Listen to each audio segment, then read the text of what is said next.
नमस्ते दोस्तों, मैं आरसी बिश्नोई आप सभी का हार्दिक स्वागत अभिनंदन करता हूं और मैं ईश्वर से कामना करता हूं कि आप सभी स्वस्थ होंगे, आपके परिवारजन सभी स्वस्थ होंगे और आपकी तैयारी जोरों शोरों से चल रही होगी। आप एक दृढ़ संकल्प के साथ अपने लक्ष्य की ओर बढ़ रहे होंगे। दोस्तों, कल अपन ने बात की थी वर्ग के बारे में। दोस्तों, अपन ने कॉमन चीज़ें जानी थी कि क्या क्या चीजें होती है, वर्ग की विशेषताओं के बारे में अपन ने जाना था। आज अपन दोस्तों वर्ग से रिलेटेड जो एग्जाम की दृष्टि से बहुत ही इंपॉर्टेंट चीजें वो अपन आगे चर्चा करते हैं। दोस्तों, अपना टॉपिक चल रहा था दोस्तों वर्ग यानी स्क्वायर, अपना टॉपिक चल रहा था दोस्तों। और इस टॉपिक स्क्वायर में अपने को दोस्तों आज कुछ इससे रिलेटेड कुछ और मुख्य टॉपिक है जिन्हें अपन क्या कह सकते हैं कि वर्ग से रिलेटेड कुछ मुख्य बिंदु भी कह सकते हैं।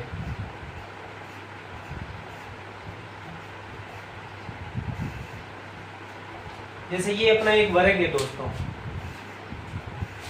प्रत्येकोण अपन ने कल पढ़ाई था कितने डिग्री का होता है, 90 डिग्री का।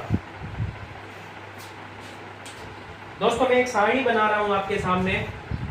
यहां पे मैं लिख रहा हूं प्रश्न या पूछा गया, और एक तरफ मैं लिख रहा हूं दोस्तों आंसर यानी उत्तर। यानी यहां पे तो पूछा गया, यहां पे क्या है, जो हमें उत्तर देना है। यानी प्रश्न में हमको क्या पूछा गया है और इस तरफ दोस्तों अपने को लिखना है आंसर। ऐसे क्वेश्चन दोस्तों रीट में, पटवार में बहुत ज्यादा आते हैं दोस्तों। कॉन्सेप्चुअल क्वेश्चन है, कुछ नहीं है दोस्तों, समझने की चीजें होती हैं। अपने को पेन ही नहीं उठाना है और सीधा सा अपने को हल करना है दोस्तों। चलिए दोस्तों, पहली चीज, जब अपने को क्या दे रखा हो और ये चीज प्रश्न किसके बारे में पूछा होगा दोस्तों, अपन किसकी चर्चा कर रहे हैं अभी, वर्ग की। हालांकि वर्ग में, आयत में और अपने घन में, घनाभ में ये सारी चीजें दोस्तों सेम होती है। जैसे जैसे अपन आगे बढ़ेंगे मैं आपको सारों का कॉलिंग करता हुए बताते हुए चलूंगा और आपको बताते हुए चलूंगा कि मैथमेटिक्स ऐसा सब्जेक्ट है जिसमें अपन सारी चीजों को एक साथ अगर मिला के चल रहे तो कोई कठिन नहीं, अपने को सारों के अलग अलग सूत्र, अलग अलग पैटर्न याद करने की कोई आवश्यकता नहीं है। तो दोस्तों, जैसे अगर क्वेश्चन में आपको पूछा गया, आपको क्या दे दिया जाता है, भुजा दे दी जाती है।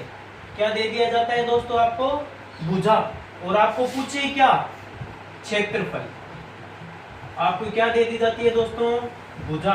और आपको क्या पूछा जाए, क्षेत्रफल। सेकंड, आपको क्या दे दिया जाए, क्षेत्रफल, और आपको क्या पूछा जाए, भुजा। थर्ड क्या बन सकता है दोस्तों, आपको क्या दे दिया जाए, विकर्ण, क्योंकि अपने को पता है वर्ग के विकर्ण भी होगा तो वो विकर्ण दे दे अपने को। और अपने को क्या पूछ ले दोस्तों, क्षेत्रफल। चौथा, इसी का उल्टा दोस्तों, अपने को क्या दे दे, क्षेत्रफल, और अपने को क्या पूछ ले दोस्तों, विकर्ण। पांचवा, अपने को किसका मान दे दे दोस्तों, भुजा का, और अपने को क्या पूछ ले दोस्तों, परिमाप। दोस्तों, वर्ग हो, आयत हो, घन हो, घनाभ हो, इसमें से पिछली रीट में भी क्वेश्चन पूछा गया था दोस्तों। आपको दे रखा था कि अगर यदि किसी वर्ग की भुजा 3:4 है तो उसका क्षेत्रफल होगा। या आपको घन या घनाभ में देगा तो आपको पूछ लेगा दोस्तों कि किसी घन की भुजा बराबर इतना है, उनका अनुपात ये, तो उसका आयतन बताओ, परिमाप बताओ। तो दोस्तों, मैं एक उदाहरण से आपको पूरी ये पांचों चीजें क्लियर करता हूँ। एकदम सिंपल है दोस्तों। अपन क्वेश्चन देखेंगे उससे पहले ही अपना आंसर आएगा दोस्तों। देखिए दोस्तों, जैसे अपने को पता है ये वर्ग है दोस्तों। अगर मैं ये वर्ग इसकी भुजा मान लेता हूँ 2, तो सारी भुजाएं कितनी होगी, 2 ही होगी दोस्तों। और ये आपके सामने एक दूसरा वर्ग बना दिया मैंने दोस्तों।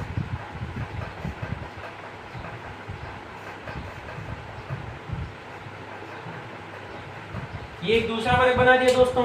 और इस वर्ग की भुजा बराबर मैंने मान ली दोस्तों कितनी, 3 मीटर, सेंटीमीटर कुछ भी लगा सकते हो दोस्तों आप समझने के लिए। अपने मात्रक तो जो आपको क्वेश्चन में दे रखा होगा मीटर में दे रखा होगा मीटर में, सेंटीमीटर में दे रखा हो तो सेंटीमीटर। और जब भी ये क्वेश्चन पूछे जाते हैं दोस्तों, इनमें कोई भी मात्रक नहीं आता, इनमें सीधी सी अपनी संख्या ही आती है। उन्हीं संख्याओं के आधार पर अपने को आंसर देना होता है।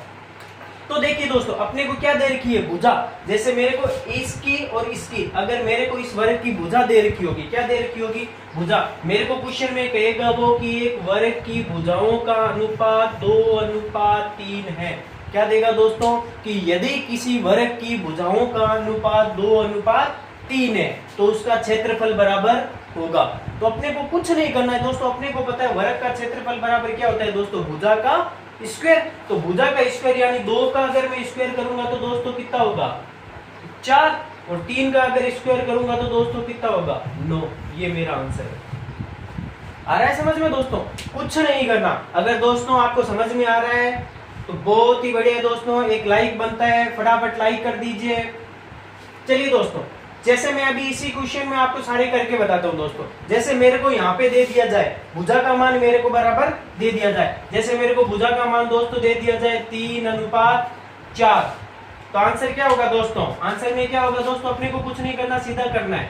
3 का वर्ग कितना हो गया दोस्तों, 9, 4 का वर्ग कितना हो गया दोस्तों, 16। ये मेरा सीधा ही आंसर है। इसी हिसाब से अगर दोस्तों आपको क्षेत्रफल दे दिया जाए, आपको दे दिया जाए क्षेत्रफल में बराबर आपको दे दिया दोस्तों 25 अनुपात में आपको दे दिया जाए दोस्तों 64, कि एक वर्ग है उसका क्षेत्रफल 25:64 है, और आपको पूछ लिया जाए कि उसका क्या होगा, तो दोस्तों अपने को भुजा में क्या करना है, अपने को पता है उल्टा दे दिया, क्षेत्रफल यानी वर्ग दे रखा है, तो 25 किसका वर्ग होता है दोस्तों, 5 का, और 64 किसका वर्ग होता है दोस्तों, 8 का। सीधा अपना उत्तर होगा दोस्तों। आगे विकर्ण यानी दोस्तों ये वाला होता है, अगर इस बार मेरे को भुजा ना दे के मान किसका दे दिया जाए, विकर्ण का, तो दोस्तों हमेशा ध्यान रखना, अपने को जो चीज अपने भुजा में की है वही चीज अपने को किस में करनी है, विकर्ण में करनी है।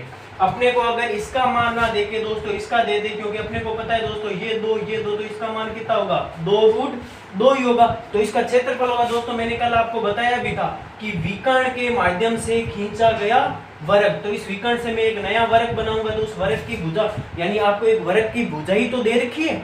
विकर्ण का मतलब क्या होता है, इस विकर्ण के आधार पर, मैंने कल अपन ने लास्ट में बात की थी कि किसी वर्ग के विकर्ण के आधार पर दूसरा वर्ग बनाया जाता है, तो उस वर्ग की जो भुजा होती है वो इसकी क्या होती है, दुगुनी होती है, 1:2। कल मैंने लास्ट में बताया था दोस्तों, याद करो।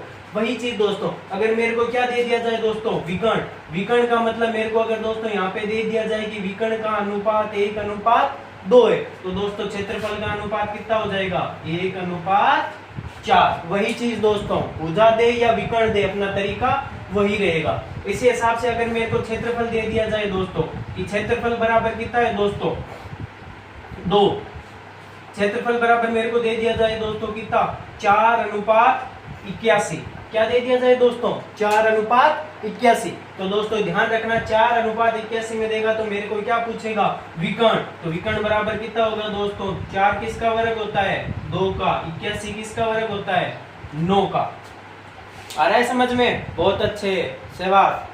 आगे चलते हैं दोस्तों। अगर मेरे को क्या दे रखी हो, भुजा, जब भी आपको दोस्तों भुजा का अनुपात दे रखा हो तो हमेशा ध्यान रखना दोस्तों, वर्ग की भुजा का अनुपात और वर्ग के परिमाप का अनुपात हमेशा क्या होता है, बराबर होता है। इस चीज को आपको जरा सा गौर कर लेना दोस्तों। कई बार क्या होता है, अपन भुजा देखते हैं, परिमाप देते हैं, तो अपन उसका भी वर्ग कर देते हैं। अगर इसको सबसे अच्छे तरीके से दोस्तों याद रखने की सबसे अच्छी ट्रिक ये है दोस्तों, अपने को पता है कि दोस्तों भुजा का मात्रक क्या होता है, सिंपल मात्रा होगा, या तो मीटर में होगी या सेंटीमीटर में होगी, और क्षेत्रफल का मात्रक क्या होता है, हमेशा मीटर का या तो स्क्वायर होगा या सेंटीमीटर का स्क्वायर, यानी जो भी मात्रक अपने को दे रखा होगा उसका अपने को क्या करना पड़ता है दोस्तों, वर्ग करना पड़ता है। तो हमेशा ध्यान रखना, जब भी दोस्तों आपको भुजा दे दे या भुजा पूछे तो उसमें कभी भी मात्रक यानी कभी भी उसका वर्ग नहीं होगा।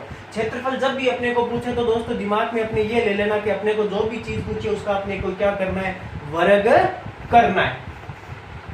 उम्मीद करता हूं दोस्तों आपको समझ में आ गया होगा, आप सभी अच्छे तरीके से अपने लक्ष्य की ओर बढ़ रहे हैं, बहुत अच्छा लग रहा है।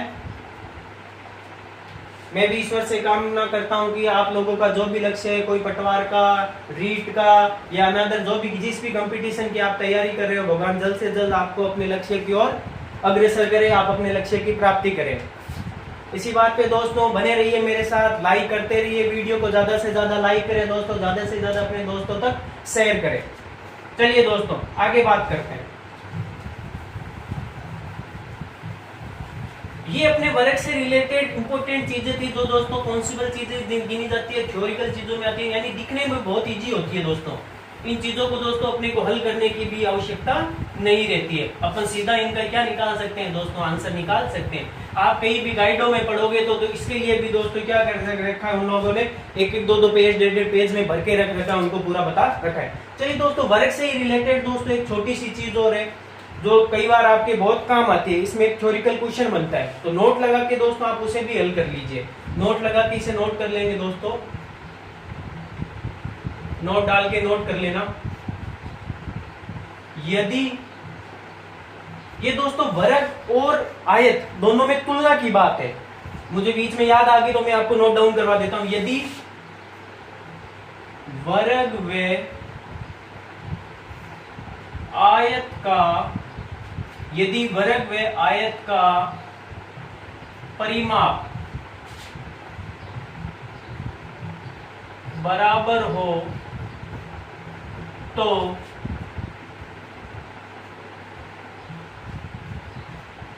क्षेत्रफल डॉट डॉट डॉट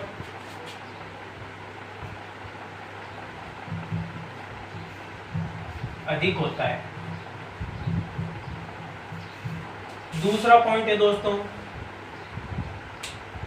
यदि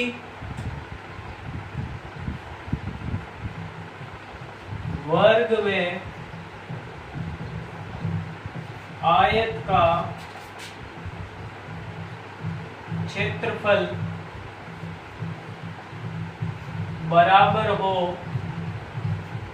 तो किसका परिमाप डॉट डॉट डॉट अधिक होता है। यानी दोस्तों ये ऐसे क्वेश्चन भी आते हैं दोस्तों, इंपॉर्टेंट क्वेश्चन है, हो सकता है आपको इस बार रीट में ऐसे ही कोई क्वेश्चन मिले दोस्तों। देखो ये दोस्तों इस क्वेश्चन में वो क्या कह रहा है, वो कह रहा है यदि किसी वर्ग और आयत का परिमाप आपको क्या दे रखा है, बराबर दे रखा है। क्या दे रखा है दोस्तों, परिमाप बराबर। तो दोस्तों हमेशा ध्यान रखना एक चीज को, जब भी आपको किसी क्वेश्चन में लिखा हुआ मिले कि किसी वर्ग व आयत का परिमाप क्या है, बराबर है, और आपको पूछे कि क्षेत्रफल किसका अधिक होगा, तो हमेशा दोस्तों ध्यान रखना अगर परिमाप बराबर है और क्षेत्रफल अपने को पूछे तो वर्ग का क्षेत्रफल हमेशा क्या होता है दोस्तों, अधिक होता है। इसी हिसाब से नीचे वाले क्वेश्चन में दोस्तों अपने को क्या कह रहा है, नीचे वाले क्वेश्चन में दोस्तों वो कह रहा है कि क्षेत्रफल बराबर है। इस चीज का दोस्तों खास ध्यान रखना, परिमाप बराबर दे रखा है या क्षेत्रफल बराबर दे रखा है। क्षेत्रफल बराबर दे रखा होगा दोस्तों तो परिमाप हमेशा किसका अधिक होगा दोस्तों, आयत का। किसका, आयत का। मैं क्वेश्चन बना के देता हूं दोस्तों, जैसे आपको एग्जाम में कैसे पूछा जाएगा। यदि आयत का परिमाप, यदि ऐसा लिखिए दोस्तों, यदि आयत व वर्ग का परिमाप P1 व P2 तथा क्षेत्रफल A1 व A2 है, और आगे आपको दे रखा है यदि P1 बराबर P2 हो तो, अब आपको चार ऑप्शन दे देगा दोस्तों कि ये कंडीशन आपको दे देगा और आपको ऑप्शन दे देगा, आपको इनमें से बताना है कि कौन सी कंडीशन सही है। हो तो आपको दे देगा A1 is greater than A2, A1 is less than A2, A1 बराबर A2,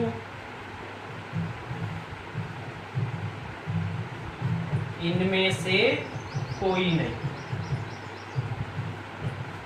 तो दोस्तों जब ऐसा क्वेश्चन आ जाए तो दोस्तों अपने को इतना ध्यान रखना है कि अपने दिमाग में ये चीज चलनी चाहिए दोस्तों। कौन सी चीज चलनी चाहिए दोस्तों, कि ऐसी चीज अपन ने कोई नोट डाउन करके अपन ने लिखी थी कि जब दोनों चीजों का परिमाप बराबर दे रखा हो, अपने को क्षेत्रफल पूछे, या दोनों का क्षेत्रफल बराबर दे रखा हो और अपने को क्या पूछे, उनका परिमाप पूछे दोस्तों। तो देखिए दोस्तों, अपन ने क्या लिखा था, जब परिमाप बराबर हो तो क्षेत्रफल किसका अधिक होता है दोस्तों, वर्ग का। तो अपने को इसमें ये चीज ध्यान रखनी है दोस्तों कि वर्ग पहले दे रखा है या बाद में दे रखा है। वर्ग अपने को कहां दे रखा है, बाद में दे रखा है। इसका मतलब P2 या A2 जो भी होगा वो किसका वर्ग सिंबल होगा, वर्ग का सिंबल होगा। क्योंकि दोस्तों यहाँ पे भी अपने को ध्यान रखना, अगर यहाँ पे ये वर्ग पहले दे देता तो अपना आंसर कौन सा हो जाता, ये वाला हो जाता। आ रहा है समझ में? यहाँ पे अपने को वर्ग कितने नंबर पे दिया है, 2 नंबर पे। इसका मतलब अपने वर्ग का क्षेत्रफल का आंसर क्या हो जाएगा, अपने को पता है A2 का क्षेत्रफल यानी वर्ग का क्षेत्रफल किस क्या होगा, ज्यादा होगा। क्योंकि अगर इसमें दोस्तों मैं ये ऑप्शन लगा देता हूँ, इसका मतलब ये आयत का क्षेत्रफल है, यानी आयत का क्षेत्रफल ज्यादा हो जाएगा। ये खास तौर से ध्यान रखना दोस्तों। अपन छोटी सी सिली मिस्टेक कर देते हैं क्वेश्चन को रीड करते टाइम, क्वेश्चन को गौर से नहीं पढ़ते हैं। अगर वर्ग पहले आयत पहले अगर दे देता है दोस्तों, अगर इनके भी अगर उन्होंने क्रम चेंज कर दिया, इसको पहले इसके बाद में कर दिया, तो अपना आंसर भी दोस्तों क्या हो जाएगा, चेंज हो जाएगा। उतार लीजिए दोस्तों। उम्मीद करता हूं आपको समझ में आ रहा होगा। बने रहिए मेरे साथ, वीडियो को ज्यादा से ज्यादा लाइक करें, शेयर करें, और अभी तक जिन साथियों ने सब्सक्राइब नहीं किया है चैनल को सब्सक्राइब करें। चलिए दोस्तों, ये तो अपनी बात हुई नोट डाउन। इसके बाद दोस्तों एक अपने आता है वर्ग से ही रिलेटेड है दोस्तों। ये वर्ग से रिलेटेड पहले अपन दोस्तों कुछ कॉन्सेप्ट कर लेते हैं, उसके बाद अपन वर्ग से रिलेटेड क्वेश्चंस करेंगे। तो दोस्तों इससे आगे अपना एक आता है छोटा सा कॉन्सेप्ट है दोस्तों, परिवर्त और अंतर्वर्त। ये दोस्तों हालांकि वर्ग से रिलेटेड है, क्योंकि वर्ग की बात कर रहा हूं, मैं बोल भी रहा हूं, जैसे आपको सुनाई भी दे रहा था कि अंतर्वर्त परिवर्त कि सर टॉपिक तो वर्ग पढ़ा रहे और बोल रहे हैं सर अंतर्वर्त परिवर्त। तो दोस्तों आपके क्वेश्चन आते हैं इनसे रिलेटेड।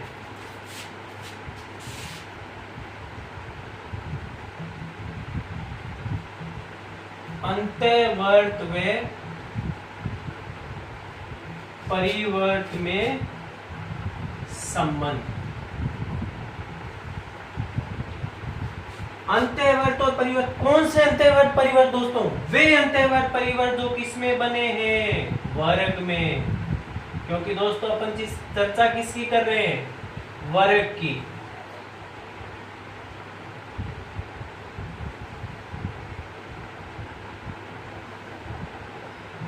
चर्चा किसकी कर रहे हैं दोस्तों, वर्ग की। तो यहाँ पे भी चर्चा किसकी होगी, ऐसे वर्त।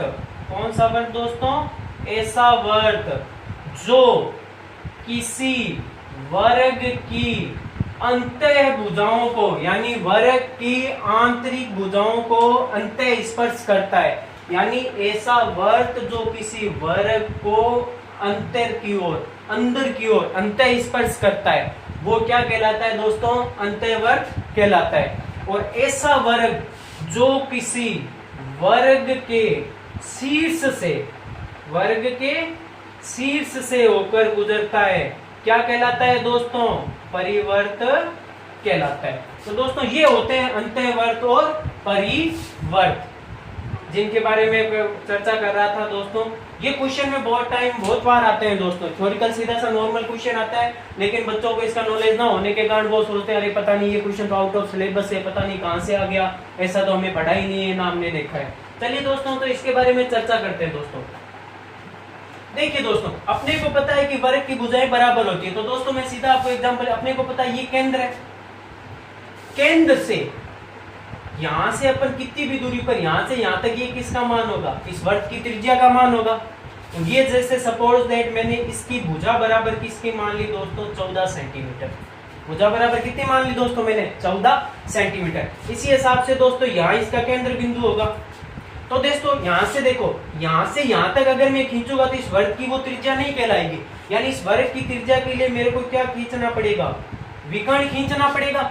यानी ये विकर्ण बराबर इसकी क्या होगी, ये इसका पूरा व्यास हो जाएगा, और ये आधी इसकी क्या हो जाएगी दोस्तों, त्रिज्या। और वो ऊपर वाला सेम ही मान लेके मैं इसी का भी मान कितना, 14 सेंटीमीटर मान के दोस्तों अपन इसको हल करते हैं। देखना दोस्तों, मैं पूरा हल करके बताता हूँ आपको, इससे बहुत ही इंटरेस्टिंग चीज आपके आगे काम आएगी।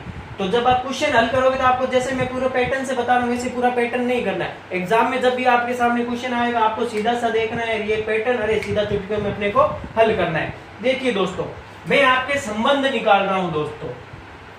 सबसे पहले मैं निकालता हूं अंतःवर्त की त्रिज्या। तो दोस्तों अंत्यवर्त की त्रिज्या बराबर क्या होगी दोस्तों, वर्ग की भुजा बटे में 2, क्योंकि अपने को पता है दोस्तों कि ये पूरी 14 है, तो यहां से लेके यहां तक ये इसकी आधी होगी, ये भी पूरी 14 है, तो दोस्तों ये कितनी होगी, आधी होगी। यानी अंत्यवर्त की त्रिज्या बराबर क्या होती है, वर्ग की त्रिज्या बटे 2, यानी सपोज दैट 14 बटे 2 बराबर मेरा मान कितना आ गया दोस्तों, 7। इसी हिसाब से मैं अगर इसकी निकाली दोस्तों, परिवर्त की त्रिज्या, परिवर्त की त्रिज्या बराबर क्या होगी दोस्तों, ये अपना क्या है दोस्तों, विकर्ण है, तो मैं यहां पे ये लिख दूं, वर्ग का विकर्ण बटे में 2, क्योंकि होगा तो दोस्तों इसका भी आधा ही, ये अगर इसकी भुजा का आधा ये होगा तो ये तो पूरा विकर्ण, यानी ये तो पूरा क्या आ जाएगा दोस्तों, अपना व्यास आ जाएगा। अपने को मान किसका चाहिए, त्रिज्या का, तो त्रिज्या का चाहिए अपने को 2 का भाग देना पड़ेगा। तो दोस्तों अपने को पता है, मैंने आपको कल वाली क्लास में भी बताया था कि वर्ग का जो विकर्ण होता है वो क्या होता है दोस्तों, √2 इंटू भुजा, भुजा बराबर अपनी कितनी है दोस्तों, 14, 2 के पार्ट से कितनी बार कट गया, यानी ये मेरे मान कितना आ गया दोस्तों, 7√2। आपको कुछ चीज दिख रही होगी दोस्तों, ये मैंने अनुपात किसके बारे में निकाला है, त्रिज्या, दोनों की त्रिज्या निकाल ली मैंने, अंत्यवर्त की और परिवर्त की। तो दोस्तों मैं यहाँ पे देखो एक चीज लिखता हूं, ये आपके एग्जाम में काम आएगी। मैं लिखता हूं R1 अनुपात R2, R1 बराबर दोस्तों मैंने कहा है अंत्यवर्त की त्रिज्या को, R2 बराबर मैं कह रहा हूं दोस्तों परिवर्त की त्रिज्या को। तो इन दोनों का अनुपात निकाल रहा हूं मैं, तो R1 बराबर मेरे दोस्तों कितना आया है, 7, R2 बराबर मेरे दोस्तों कितना आया है, 7√2, 7 से 7 कैंसिल हो गया, तो त्रिज्याओं का अनुपात कितना आ गया दोस्तों, 1√2। आ रहा है समझ में दोस्तों।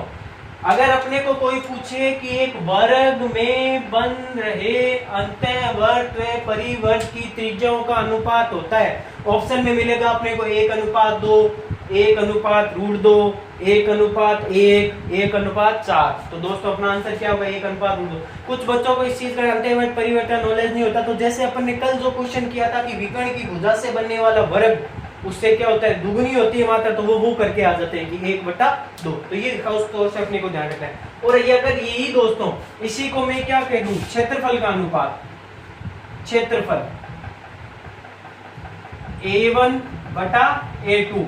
तो दोस्तों अभी अपन ने किया था, मैंने आपको सारणी बनाई थी, मैंने आपको कहा था जब अपने को त्रिज्या दे रखी और अपने को क्या पूछे, क्षेत्रफल पूछे, तो क्षेत्रफल का अनुपात क्या हो जाएगा दोस्तों, त्रिज्या 1 है तो 1 का वर्ग 1, √2 है तो √2 का वर्ग कितना दोस्तों, 1/2। तो दोस्तों ध्यान रखना, जब भी अपने को पूछे कि एक वर्ग के अंतर्गत बनने वाले अंत्यवर्त और परिवर्त की त्रिज्याओं का अनुपात, तो अपने को कुछ भी हल नहीं करना है दोस्तों। जितना क्वेश्चन में जो भी चीज अपने को दे रखी है दोस्तों, उनमें सीधा सा त्रिज्याओं का अनुपात निकाल लेना है कि 1:2। क्षेत्रफल का पूछे दोस्तों तो 1:2, और इसमें त्रिज्या में 1:√2। उम्मीद करता हूँ दोस्तों आपको वीडियो पसंद आ रहा होगा। दोस्तों ज्यादा से ज्यादा लाइक करें, शेयर करें, सब्सक्राइब करें। चलिए दोस्तों आगे चलते हैं। अब इसी अंत्यवर्त और परिवर्त से संबंधित दोस्तों और आसान बनाने के लिए मैं आपको एक चीज बताता हूं। जब भी क्वेश्चन में अपने को एक चीज दे रखी हो तो इसे नोट लगा के दोस्तों नोट कर लेना। जब अपने को क्या दे रखा हो, परिवर्त, क्या दे रखा हो, परिवर्त, और अपने को क्या दे रखा हो, वर्ग, और अपने को क्या दे रखा हो, एक वर्तखंड। ये दोस्तों आगे जैसे जैसे अपन बढ़ेंगे आगे काम आएंगे अपने। जैसे दोस्तों ये जो चीज है ना, ये क्या कहलाता है, ये एक वर्तखंड कहलाता है। क्या कहलाता है दोस्तों, अपना एक वर्तखंड कहलाता है। यानी जब भी अपने को क्वेश्चन पूछा जाए कि छायांकित भाग का क्षेत्रफल, तो दोस्तों जानना ये एक वर्तखंड है, तो 2, 3, 4 छायांकित भाग का पूछे तो टोटल कितने वर्तखंड बनेंगे, 4। यानी एक क्वेश्चन में दोस्तों देखो मैं आपको कैसे हल करवाता हूँ। आजकल एग्जाम में ऐसे क्वेश्चन ज्यादा पूछे जाते हैं दोस्तों, तो हमेशा ध्यान रखना दोस्तों, परिवर्त, वर्ग और वर्तखंड तीनों का अनुपात होता है दोस्तों 11:7:1।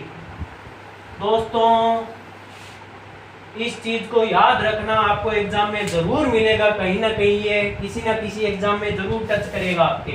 ध्यान रखना, जब भी आपको वर्ग दे दे और परिवर्त में और अंत्यवर्त में आपको संबंध पूछे तो अपने को सीधा अगर ये संबंध पता है तो दोस्तों अपन क्वेश्चन का आंसर निकाल सकते हैं। जैसे दोस्तों मैं क्वेश्चन एक फॉर एग्जांपल देके आपको समझाता हूं।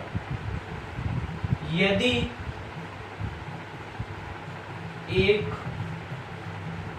वर्ग का क्षेत्रफल 308 सेंटीमीटर स्क्वायर है तो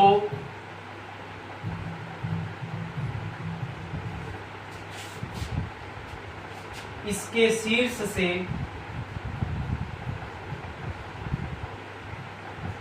बनने वाले परिवर्त का क्षेत्रफल ज्ञात कीजिए। देखिए दोस्तों, इसमें अपने को कुछ नहीं दे रखा है, इसमें सिर्फ अपने इस वर्ग का क्या दे रखा है, क्षेत्रफल दे रखा है, और अपने को पूछा क्या है कि इस परिवर्त का क्षेत्रफल अपने को पूछा है। तो दोस्तों कई बंदे तो क्या होंगे, वर्ग का क्षेत्रफल दे दिया यानी इसका देखेंगे, फिर इसको वो क्या ढूंढेंगे कि अरे वर्ग का क्षेत्रफल बराबर तो इसकी भुजा निकालेंगे। तो दोस्तों भुजा निकालेंगे कैसे जब इसका वर्ग ही नहीं होता है। अपने को पता है वर्ग का क्षेत्रफल बराबर क्या होता है, भुजा स्क्वायर। लेकिन दोस्तों हमेशा ध्यान रखना, कोई जरूरी नहीं है कि वो अपने को यहाँ पे वर्ग की भुजा अपने को दे, क्योंकि अपने को पता है 308 दोस्तों किसी का भी वर्ग नहीं होता है। तो दोस्तों हमेशा ध्यान रखना, जब परिवर्त की और वर्ग की और बात होती है, इसका मतलब अपन दोस्तों इसे शॉर्ट में कैसे हल करेंगे। अपने को पता है दोस्तों, अपने को क्या दे रखा है, ये चीज दे रखी है अपने को दोस्तों, वर्ग का क्षेत्रफल ही तो दे रखा है। इसका मतलब दोस्तों मैं ये कह दूं कि मेरे को 7 बराबर कितना दे रखा है दोस्तों, 308। आपके एक एक नियम भी है दोस्तों सब अपने सिलेबस में। तो दोस्तों यहाँ पे एक एक नियम लग रहा है कि 7 बराबर मेरे को कितना दे रखा है, 308।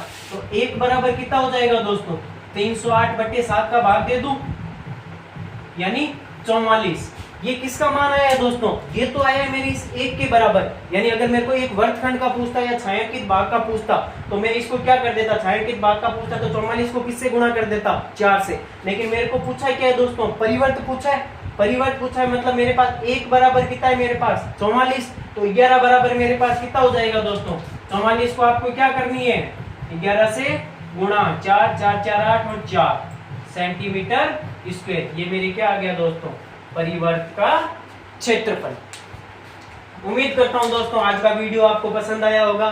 कल अपन दोस्तों इससे रिलेटेड कुछ कॉन्सेप्ट भी करेंगे और इनसे जुड़े हुए अपन सब क्वेश्चंस भी करेंगे जो अपने ज्यादातर एग्जाम्स में पूछे गए। और अपन इंपोर्टेंट क्वेश्चन करेंगे। नॉर्मली क्वेश्चन करने से कुछ नहीं, क्योंकि नॉर्मल क्वेश्चन दोस्तों सारों को ही आते हैं, वो अगर मैं यहाँ पे करूँ तो उससे कोई फायदा नहीं। अपने को दोस्तों नई चीजें सीखनी है कि जो चीजें अपने गाइड में कवर ना हो रही हो, ना कहीं हो रही हो, जो आजकल के एग्जाम्स में पूछी जाती है। उम्मीद करता हूँ दोस्तों वीडियो पसंद आया हो तो इसे ज्यादा से ज्यादा लाइक करें, शेयर करें और सब्सक्राइब करें। दोस्तों मैं ईश्वर से कामना करता हूँ कि आप सभी स्वस्थ रहें और अपनी पढ़ाई की ओर निरंतर एकजुट होकर बढ़ते रहें, आपको अपने लक्ष्य की प्राप्ति हो। वीडियो को ज्यादा से ज्यादा लाइक करें, शेयर करें। इसी के साथ आज की क्लास को विराम देते हैं, कल इससे आगे पढ़ेंगे दोस्तों। जय हिंद, जय भारत।